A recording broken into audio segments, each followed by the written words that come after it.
내일이 노무현 대통령 10주기를 맞는 날인데요. 노무현 전 대통령, 그는 어떤 정치인이었는가 오늘 한번 좀 생각해 보겠습니다. 내일 추도식에 미국의 부시 전 대통령이 직접 그린 초상화를 들고 참석한다고 하는데요.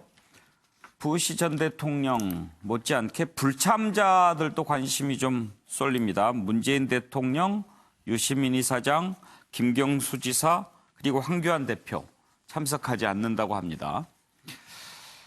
자, 노무현 전 대통령, 우리가 생각하는 말들이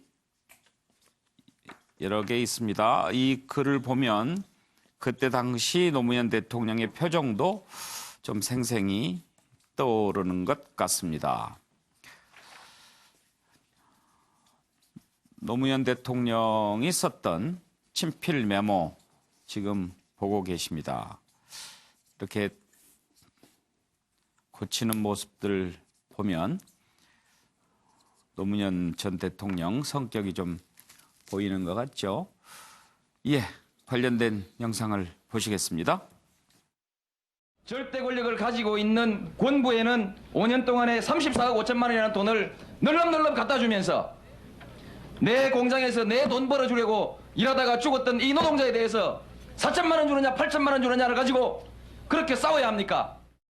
구국의 차원에서 우리의 결단은 내려지는 것입니다. 거의 만장일치에 가까운 박수로서 통과되기로 선포합니다.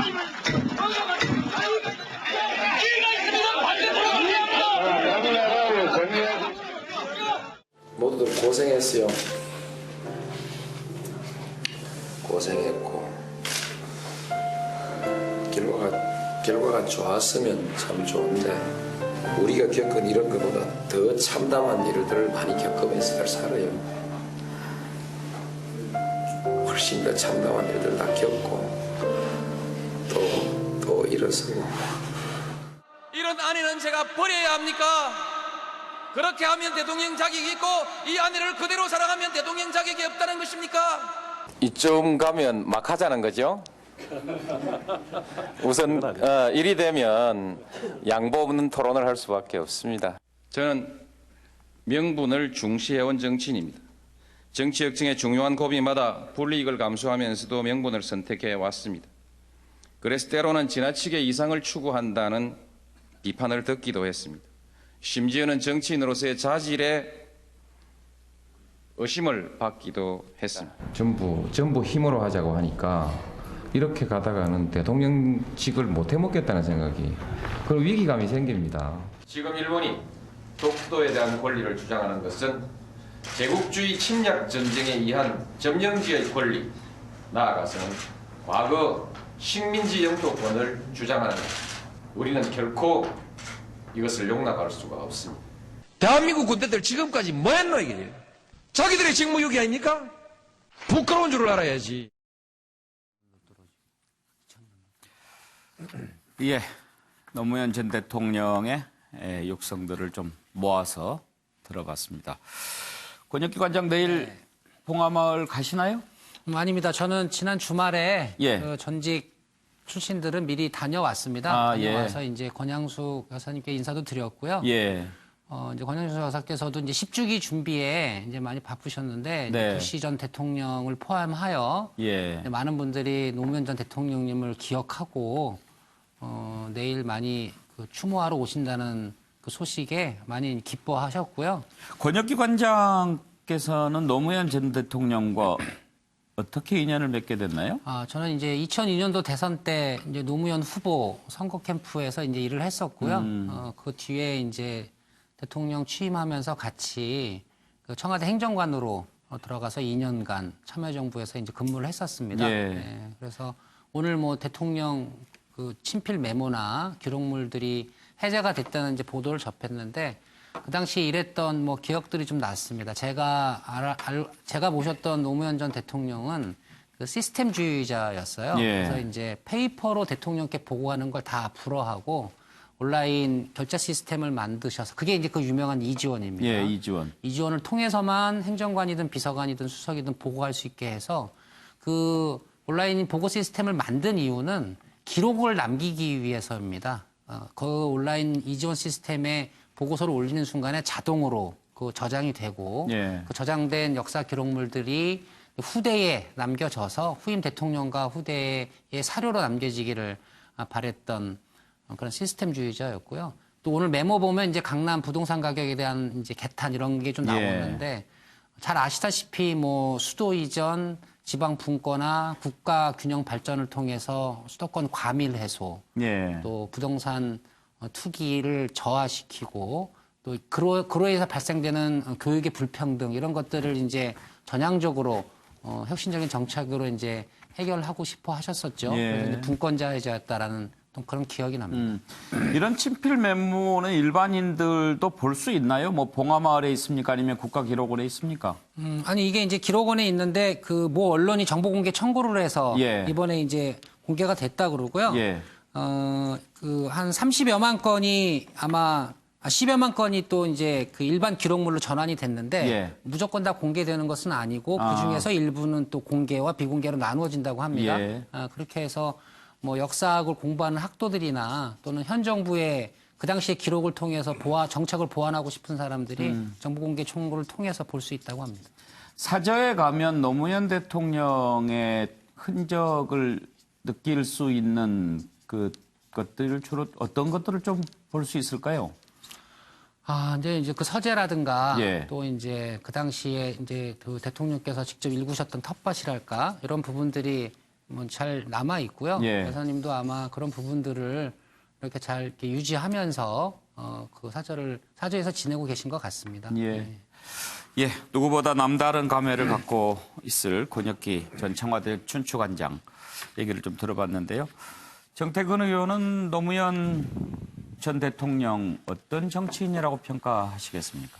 그 1분 30초 동안 뭐 말씀드리기가 벅찰 정도로 사실은 81년도 불임 사건에서 이제 인권 변호사로 바뀌고 활동을 하기 시작해가지고 돌아가시기까지 정말 이제 그 파란만장한 생애를 사신 거죠. 예. 세 가지를 말씀드리고 싶습니다. 하나는 노무현 대통령의 일관되게 통합, 국민통합, 지역주의의 극복 이 문제에 일관되게 매달렸고 특히 수도권 집중 문제를 해결하지 않으면 안 된다. 저는 지금 문재인 정부도 그 노무현 정신을 정말 깊게 생각해야 된다고 생각합니다. 예. 노무현 대통령은 심지어는 지역주의 정치 극복을 위해 가지고 소위 중대선거구제의 선거구제 개편을 야당에서 받아주면 그러면 총리 추천권을 줄 수 있다고 할 정도로 우리 정치의 근본적인 변화에 출발을 놔야 되겠다 이런 생각을 일관되게 가신 분이고요. 두 번째로는 정말 실용적인 분이셨습니다. 사실은 그 자신이 딛고 있는 지지층들이 반대하는데 한미 FTA를 강행해 갔습니다. 예. 그때 상당수의 지금 문재인 대통령을 비롯한 민주당 지지자들이 전부 반대했습니다. 근데 지금은 어떻게 됐어요? 오히려 트럼프가 그걸 개정하려고 하는 걸 우리가 전전긍긍하고 있단 말이에요. 뿐만 아니라 이력과 파병도 마찬가지고 제가 또 하나 강조하고 싶은 것은 여기서 몇 번 말씀드렸습니다만 대통령은 돈을 쓰고 싶어 합니다. 예. 업적을 남기기 위해서. 그런데 정부가 재정을 엄격하게 지켜야 된다라고 하는 그 법을 만드신 분이 누구냐? 국가재정법, 지금의 국가재정법을 만든 분이 바로 노무현 정부고 노무현 대통령입니다. 이게 실용입니다. 예. 마지막으로 말씀드리는 거는 정말 담백하신 분인데요. 네. 잘못했다는 건 잘못했다고 얘기하자. 이렇게 말씀하세요. 아까 지금 화면 중에 보면은 저분이 대통령이 되는 과정에 있어서 결정적인 장면이 부산 선거에서 2000년도에 낙선하는 겁니다. 예. 그때 했던 얘기가 뭐냐면 농부는 밭을 탓하지 않는다. 그러한 담백함이 그러한 사람들을 감동시켰고 거기서 다시 일어서는 용기가 대통령으로 만든 겁니다. 이종근 실장, 노무현 대통령만큼 선거 많이 떨어져 본 사람도 많지 않을 거예요. 네, 그렇습니다. 그런데 그렇게 많이 떨어졌는데도 사실은 딱 하나의 방향성이 있었어요. 예. 자, 놀랍게도 물론 종로구 보궐선거부터 시작을 해서 부산의 몇 번이나 지역구 떨어졌나요? 제가 기억하기에는 5번, 다섯 번? 모든 5번의 선거를 다 떨어졌었어요. 예. 근데 그 5번의 선거가 하나의 방향성이 있었다. 어떤 이 지점, 바라보는 방향성은 뭐냐면 지방 균형 발전 그리고 이 지역 갈등 해소 그렇기 때문에 자기가 떨어질 걸 알고서도 부산에 내려가서 계속 이 뭐 지방선거, 그다음에 국회의원 선거 계속 두들겼는데 그것이 바로 지지자. 그러니까 우리나라 최초로 정치인 뺀심을, 그러니까 지금은 뭐 덕후라고 하는데요. 네. 덕질이라고 표현하는데 그런 어떤 그 팬심을 얻고 이 노사모라는 이름으로서 탄생한, 지금 많은 이것들은 완전히 지금 일반화됐지만 그러나 최초였다. 그리고 사실 이지원 말씀하셨지만 지금 지금의 정부의 관료들이 사실 계속 어떤 공무원도 어떤 정책을 홍보하는 데 있어서 적극적이잖아요. 근데 그때 당시에는 적극적이진 않았어요. 근데 노무현 대통령이 이지원 만들고 모든 공무원들한테 이렇게 얘기했습니다. 그 담당자가 직접 그 자신의 정책을 올려라. 예. 그러면 거기에 대해서 기자들이건 아니면 국민들이건 댓글로 뭐 비판의 목소리를 하면 댓글을 달아라. 이런 것도 사실 굉장히 신선했고. 예. 한 가지 마지막으로 저도 경험을 말씀드리면 인터넷 신문이 사실은 그때 거의 이제 초기 단계였어요. 예. 뭐 오마이뉴스, 뭐 예. 데일리 서프라이즈, 데일리안, 뭐 프레시안 이 4개 매체가 거의 초기 단계였는데 특별히 이 4개 매체의 출입 기자들과 토론을 벌였어요. 1대4로. 토론을 벌인, 생생하게 토론을 벌였고. 인터넷 언론들만 출입 기자들로 해서 그만큼 인터넷으로 나는 인터넷으로 대통령이 됐다라고 미국 대사한테 직접 얘기를 했어요. 예. 그러니까 사실 미국이 참 바라보기에는 우리가 인터넷이 먼저인데, 근데 이 노무현 대통령은 미국 대사한테 그렇게 얘기했거든요. 내가 바로 인터넷 대통령 된 사람이야. 그러니까 인터넷의 어떤 변화, 또 인터넷 신문의 위상을 높여주면서 그렇게 생생하게 어떤 배려를 해준 대통령이었다라고 저는 기억을 합니다. 예. 양문석 박사가 생각하는 노무현 전 대통령 어떤 분입니까? 머리가 복잡해요. 평가에 대한 부분이 예. 일단은 우리 지금은 뉴스와이드 실시간 채팅창에 선이엘이라는 분이 이제 올렸던 내용이 국민 아래 서리했던 유일한 대통령이라는 이제 표현이고, 그리고 이제 경남에서 선거 떨어진 양문석이 느끼는 개인적인 감정이 아주 크겠죠. 농부는 밭을 탓하지 않는다는 저 이야기가 얼마나 절실하게 다가오는지 모릅니다.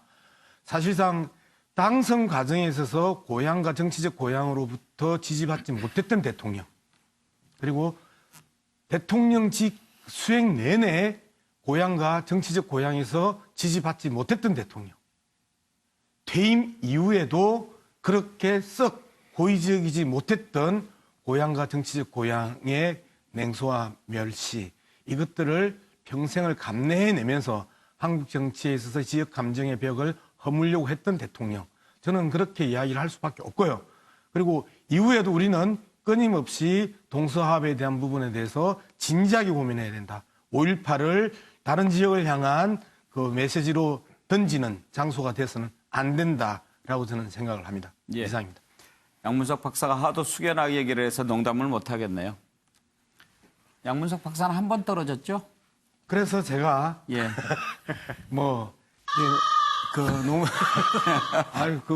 노무현 대통령 예. 이야기를 하기가 참 다양하고 복잡한 고민들을. 아니 근데 정말 던져준다고. 낙선하신 정치인들 이렇게 만나 뵈면은요, 그 낙선의 경험이 내 인생에 또 내 정치 인생에 얼마나 큰 도움이 됐는지 말로 할 수 없다. 꼭 그 얘기들을 안 하시는 분이 없어요. 꼭 하시더라고요.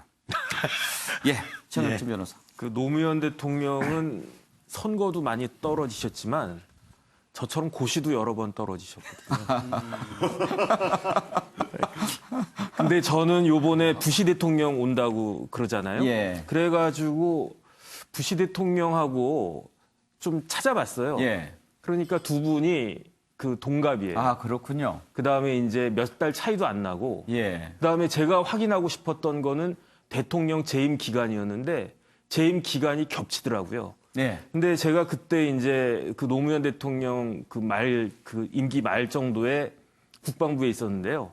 근데 봤을 때 사실은 부시 대통령하고 사이가 그렇게 좋지 않았던 걸로 전 기억을 하거든요. 예. 그런데 이제 초상화까지 그림을 얼마나 잘 그리시는지 모르겠지만 잘 그리더라고요. 초상화까지 예. 들고 온다라고 하니까 이게 다른 걸 떠나가지고 한마디로, 그러니까 니체의 책 중에 인간적인 너무나 인간적인이라는 책이 있어요. 거기에 걸맞는 분이 없겠구나라는 생각을 다시 한번 전 개인적으로는 뭐 인연은 없는데 그런 생각이 듭니다. 네. 예, 노영희 변호사. 이제 뭐 이 엘리트들이 모여 있는 법조에서 사실은 상당히 무시와 멸시를 당했던 그런데 불구하고 이제 뚝심 있게 밀고 나가서 결국 대통령까지 됐지만 끝까지 외로워왔던 사람이죠. 그렇지만 다시 평가받을 사람으로 저는 기억하고요. 더 중요한 건 우리가 리더로서 사람들로부터 칭찬받고 사랑받을 때 필요한 거는 반보 앞서는 겁니다. 반발짝. 근데 아마 노무현 전 대통령은 아마 2발짝 앞섰던 사람이기 때문에 당시 너무 힘들었던 게 아닐까 생각이 들어요. 만약에 그 당시 했었던 그런 모든 것들을 지금 대입을 시켜보게 되면 사실은 지금 박수 받을 일이 상당히 많거든요. 그럼 그렇게 외롭지 않았을 것 같은데 이게 너무 시대를 앞서간 너무 외로웠던 사람이지 않았나 생각이 듭니다. 네. 벌써 10년이 됐습니다. 노무현 대통령 떠나신 지가요. 예. 노무현 대통령을 생각해보는 시간 잠깐 가져봤습니다.